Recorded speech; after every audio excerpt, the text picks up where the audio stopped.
Pemirsa, Saipul Jamil mengerahkan belasan saksi di sidang lanjutan kasus pencabulan yang menimpanya. Di luar sidang, Ipul juga menyerang balik pelapor DS yang disindir Ipul telah memalsukan umurnya. Sanggupkah engkau setia temaniku di sini di saat aku terjatuh dalam duka pedih. Itulah lirik lagu berjudul Sanggupkah Engkau Setia yang diciptakan oleh Saipul Jamil dari balik jeruji besi Lembaga Pemasyarakatan Cipinang, Jakarta Timur. Lagu yang berkisah tentang kesetiaan itu merupakan curahan hati Ipul yang kini tengah menjalani sidang kasus dugaan pelecehan seksual. Sambil menanti sidang yang beragendakan mendengarkan keterangan saksi, Ipul pun melantunkan lagu yang belum selesai pembuatannya itu di hadapan para rekan media. Agaknya kreativitas Saipul Jamil tidak pernah berhenti meski kebebasannya tengah terbelenggu oleh terali besi. Walaupun kami berada di dalam sana, tapi yang namanya kreativitas kami itu tidak boleh terpenjara. Harus tetap jalan, harus tetap bekerja, tidak boleh mandek gitu. Ini kan cuma masalah sedang ada kasus aja gitu kan, dituduh ini, dituduh itu, dituduh ini, jadi harus selesai gitu kan secara hukum gitu. Jadi tetap yang kita punya ide, pekerjaan kita sehari-hari nggak boleh berhenti. Ceritanya bahwa di lagu itu adalah menguji kesetiaan seseorang. Mampukah dia setia? Sanggupkah engkau setia? Gimana sih depannya? Lupa dong. Judulnya apa judulnya? Sanggupkah setia? Sanggupkah setia. Dalam sidang yang berlangsung tertutup itu, pihak Ipul selaku terdakwa menghadirkan 13 orang saksi. 2 diantaranya merupakan saksi ahli, yakni ahli hukum pidana serta ahli forensik. Usai memberikan keterangan di muka persidangan, Dr. Ferial yang merupakan ahli forensik menegaskan kalau dari hasil pemeriksaan DNA ada ketidakcocokan. Lebih lanjut ditegaskannya bahwa di salah satu bagian tubuh vital korban yang bernama DS itu terdapat DNA Ipul. Sedangkan di bagian mulut Ipul tidak ditemukan DNA DS. Sementara itu, Made Darmaweda, ahli hukum pidana menyinggung, ada tidaknya tindak pidana dalam kasus pelecehan seksual terhadap korban di bawah umur yang diduga dilakukan Saipul Jamil, harus ada beberapa unsur yang terpenuhi. Kasus ini kan diterapkan di tingkat polsek, kemudian tidak ada visum, dan kemudian penyidik yang mengambil bahwa mempunyai sertifikat dalam pengambilan DNA seperti apa, training gitu. Ya. Karena yang kita khawatirkan ada manipulasi, jadi chain of custody-nya dipertanyakan. Nanti hakim yang menilai.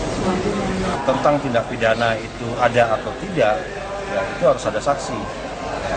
Kedua, itu adalah pemenuhan unsur ya, mengenai kekerasan, unsur bujuk rayu, ya kan, itu harus terpenuhi. Ya. Ketiga, itu adalah masalah usia anak. Jadi normatif di dalam Undang-Undang Perlindungan Anak adalah usianya di bawah 18 tahun atau yang belum berusia 18 tahun.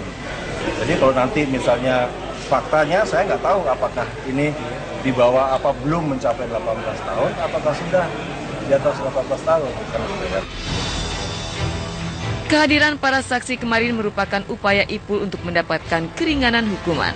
Dalam sidang kemarin, Ipul menyatakan bahwa usia DS sudah tak bisa lagi dikatakan di bawah umur. Apa yang menyebabkan Ipul berkata demikian? Enggak, kayaknya enggak. Enggak ya? Mungkin dia lagi mau ngecilin umur lagi. Saya nggak tahu, yang jelas dia ngakunya 98. Tapi sekali lagi bahwa dari zaman kapanpun SD itu pasti 7 tahun. Kalau nggak 7 tahun itu 6 tahun, nggak mungkin 5 tahun. Sekarang dia lahir dia ngaku 98. 98, 99, 2000, 2001, 2002, 2003. Ini STD 2003. Setahun, 2 tahun, 3 tahun, 4 tahun, 5 tahun. Mana ada STD 5 tahun? Dari situ aja udah nggak logika. Kalau seandainya yang namanya akte bisa dipalsuin. Meski berusaha meyakinkan bahwa usia DS sudah bukan anak-anak di bawah umur lagi, Ipul juga menduga ada aktor intelektual di balik kasus yang dituduhkan kepadanya itu. Bahwa kita dalam menyelesaikan sebuah kasus itu ya harus sesuai dibandingkan dengan fakta. Seperti si pelapor ngaku umurnya katanya masih muda, ya harus dibuktikan. Sekarang kan yang seperti saya bilang tadi, akte bisa dipalsuin, umur bisa dicatut, umur berapa loh, yang penting cocok uangnya, ya kan? itu udah bukan hal yang biasa kan di Indonesia ini, bukan hal yang tabu gitu. Dan alhamdulillah umur saya dari dulu sampai sekarang nggak berubah, 35. Nah, mau saya mudah-mudahin gitu kan. Ya, kita doakan semoga aktor di balik ini dapat hidayah dan RTS-nya pun juga dapat hidayah, ibunya juga dapat hidayah.